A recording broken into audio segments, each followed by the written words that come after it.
আচলতে এটা ঐতিহ্যপূৰ্ণ ঐতিহাসিক অঞ্চলত আমি ইয়াত উপস্থিত আছোঁ।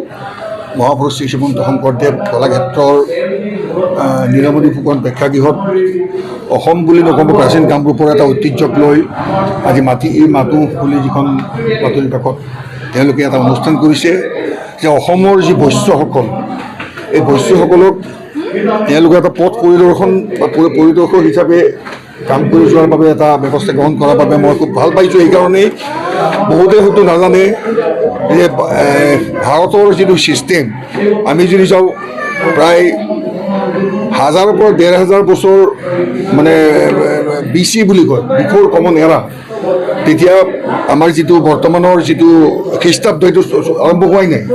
তেতিয়াৰ পৰাই প্ৰায় 3500-4000 বছৰ আগৰ পৰাই ভাৰতবৰ্ষত ব্ৰাহ্মণ, ক্ষত্ৰিয়, বৈশ্য, শূদ্ৰ এই 4টা ডিপাৰ্টমেণ্ট। বহুতে ভুল কৰে যে ব্ৰাহ্মণ মানে যে বামুণ, সেইটো নহয়। যিসকল শিক্ষক যুদ্ধবিদ্যা শিকায়, নীতি শিক্ষা শিকায় আৰু যিকোনো পৰিকল্পনা দিয়ে তেওঁলোক হৈছে ব্ৰাহ্মণ শিক্ষক। তেওঁ মুছলিম মানুহ হ'ব পাৰে, হিন্দু হ'ব পাৰে, খ্ৰীষ্টানো হ'ব পাৰে। তাৰমানে কি হৈছে যে তেওঁলোকৰ যিটো শিক্ষা দিয়াৰ অধিকাৰ যিটো আছে তেওঁলোকক ব্ৰাহ্মণ বুলি কোৱা হয়। আৰু যিসকল ক্ষত্ৰিয় ৱেৰিয়ৰ বুলি যি কয় যুদ্ধ ক্ষেত্ৰত তেওঁ ব্ৰাহ্মণ মানুহ হ'ব পাৰে, বৈশ্য হ'ব পাৰে, শূদ্ৰ হ'ব পাৰে। কিন্তু যুদ্ধ ক্ষেত্ৰত যেতিয়া যাব তেওঁ ক্ষত্ৰিয় বা এডমিনিষ্ট্ৰেশ্যন চলাবৰ ক্ষত্ৰিয়সকলক দায়িত্ব দিয়া আহিছিল। আজি যেনেকৈ কমিশ্যনাৰ, ডেপুটি কমিশ্যনাৰ যেনেকৈ এই সময়ত নাছিলে 3500-4000 বছৰ আগত, ঠিক বৈশ্যসকল আছিলে আমাৰ মাৰ্চেণ্ট, যিটো ব্যৱসায় বাণিজ্য। আমি এতিয়া জনাত আমি মাৰোৱাৰী মানুহখিনিকে ব্যৱসায়ী বুলি জানো, আচলতে নহয়। বৈশ্য সম্প্ৰদায়টোৰ দায়িত্ব আছিল কৃষি আৰু বাণিজ্যৰ ক্ষেত্ৰত, এগ্ৰিকালচাৰ ডেভেলপমেণ্ট, গোপালন, হৰ্টিকালচাৰ, তাৰোপৰি বেপাৰ বাণিজ্য, এইখিনি ক্ষেত্ৰত বৈশ্যসকলৰ আচলতে দায়িত্ব দিয়া হৈছিল। ক্ষুদ্ৰসকলৰ যিসকল আছিল তেওঁলোকৰ বিভিন্ন কামবোৰ কৰাৰ ক্ষেত্ৰত তেওঁলোকে সহযোগ কৰিছিল। এই 4টা বিভাগৰ মাজত যি আদান প্ৰদানৰ মাজেৰে তেতিয়া এডমিনিষ্ট্ৰেশ্যন চলিছিল। আৰু আজি মই ভাল পাইছোঁ এটা কথাই যে অসমৰ যিসকল ব্যৱসায়ী, শুৱালকুছিত কিছু ব্যৱসায় বা বৰপেটাত কিছু আছিলে, কিন্তু লাহে লাহে শুৱালকুছিৰ ব্যৱসায়টো প্ৰায় ধ্বংস হৈ গৈ আছে। শুৱালকুছিত যে এৰিমুগা পাত এটা মহাত্মা গান্ধীয়ে কৈছিলে অসমৰ ইপিনিয়ে মানে কাপোৰত সপোন ৰচিব পাৰে। এইটো 1946 চনত যেতিয়া গান্ধীজী আহিছিল তেখেতে কৈ গৈছিল, শুৱালকুছিত আচৰিত হৈ গৈছিল। আজি এই শুৱালকুছিতো কিন্তু কাপোৰৰ ব্যৱসায়টো লাহে লাহে অসমীয়া মানুহ হাতৰ পৰা বাহিৰা মানুহৰ হাতলৈ গুচি গৈছে। গতিকে মই ভাবোঁ যে আজি এইটো উপযুক্ত এটা সময়ত মাটিৰ মানুহ কাকতখনে যি কাৰ্যসূচী লৈছে, বিশেষকৈ সদৌ অসম বৈশ্য সন্মিলনীৰ নৱগঠিত যি সমিতি সম্বৰ্ধনা বা সম্বৰ্ধনাৰ ব্যৱস্থা কৰিছে, এইটো এটা নতুন পৰিক্ৰমা আনিব।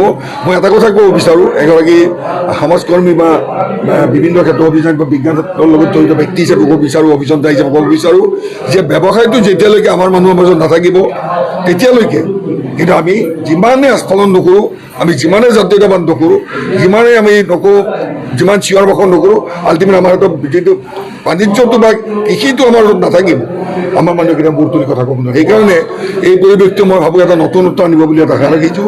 আৰু মই এটা কথাই কওঁ যে বেপাৰ বাণিজ্যৰ ক্ষেত্ৰত আমাৰ নতুন যুৱক যুৱতীসকল আগবাঢ়ি আহিব লাগে।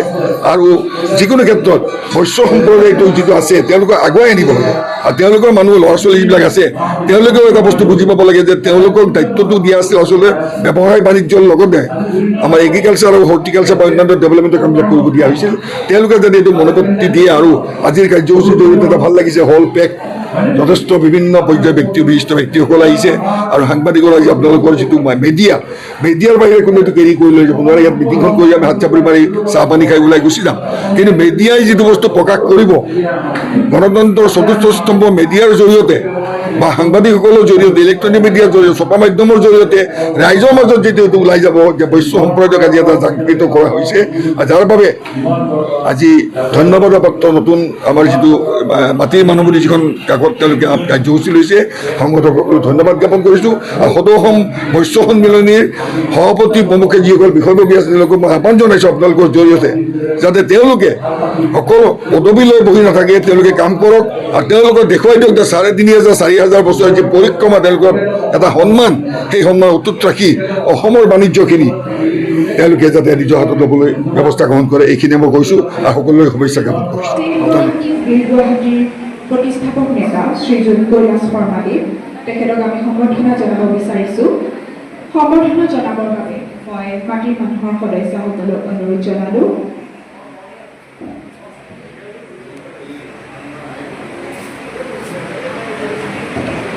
এয়া ছেভ গুৱাহাটী বিল গুৱাহাটীৰ প্ৰতিষ্ঠাপক নেতা শ্ৰীযুত কৈলাশ শৰ্মাদেৱ,